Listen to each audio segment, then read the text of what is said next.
સુરેન્દ્રનગર જિલ્લામાં Sayla Chotila national highway પર આવેલા ડોડિયા ગામ નજીક નવા બનેલા ઓવરબ્રિજ પર ગાબડું પડતા ચિંતાજનક સ્થિતિ સર્જાઈ છે।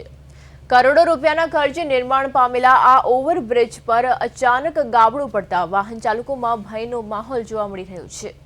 ગાબડું પડ્યા બાદ પણ ઓવરબ્રિજ પર વાહન વ્યવહાર ચાલુ હોવાનું સામે આવ્યું છે, જેના કારણે કોઈ મોટો અકસ્માત કે જાનહાનિ સર્જાવાની ભીતિ વ્યક્ત કરવામાં આવી રહી છે।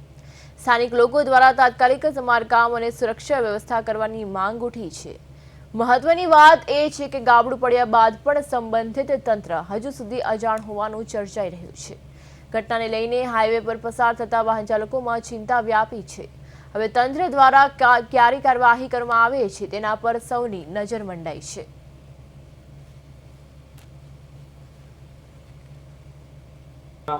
નેશનલ હાઈવે ડોળિયા બાઉન્ડ્રી જે કહેવાય તેથી પસાર થઈ રહ્યો છે, ત્યારે જેના ઉપર ઓવરબ્રિજ બનાવવામાં મોટી ભ્રષ્ટાચાર અત્યારે હાલમાં દેખાઈ રહી છે।